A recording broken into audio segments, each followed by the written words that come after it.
Literary devices play a crucial role in the public speeches of political leaders.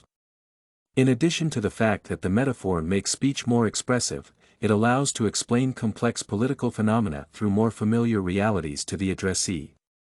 Moreover, metaphor is the most effective tool for manipulating public consciousness and forming a specific emotional state in the audience. One example of an influential political speech is King's "I Have a Dream," which includes many metaphors.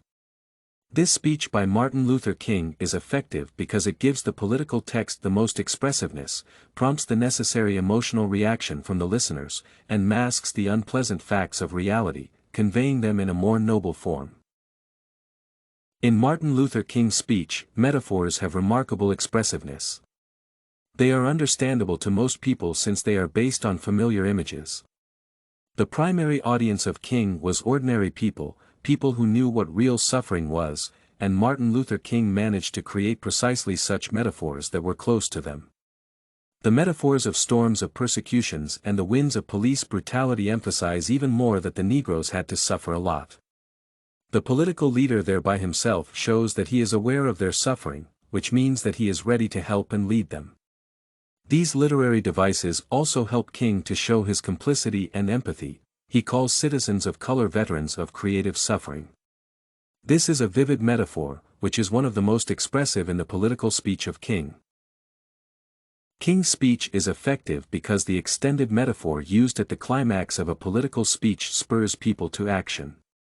King says that every valley shall be engulfed, every hill shall be exalted, and every mountain shall be made low, the rough places shall be made plains.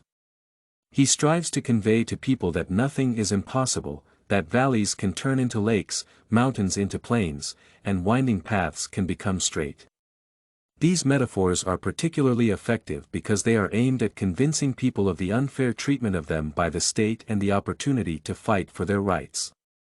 To convey his deepest dreams to people's hearts, Martin Luther King used the following metaphor: the state of Mississippi will be transformed into an oasis of freedom and justice. King uses this metaphor to make a clear connection between freedom, justice, and a fertile oasis. King uses effective metaphors to mask the unpleasant facts of reality and convey them in a more noble form.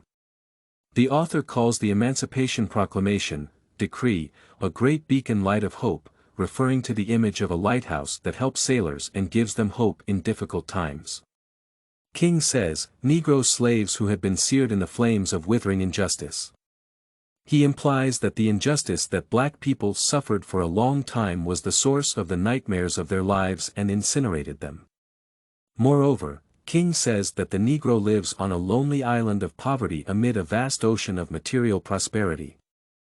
The metaphors presented in this example are based on the image of a lonely island where black people live, suffering from slavery and poverty, surrounded by a vast ocean, which is the image of all white people enjoying prosperity and free life.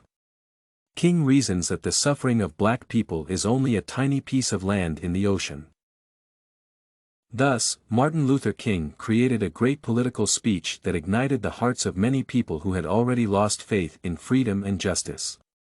King's speech is effective because it uses expressive and vivid metaphors that are not complex in meaning and understandable to everyone, which is essential for a political speech designed for a large audience. Moreover, the emphasis on inciting an emotional reaction from the audience and the transformation of unpleasant facts of reality into a nobler form also makes this speech effective. This and many other essays are available at studycorgi.com.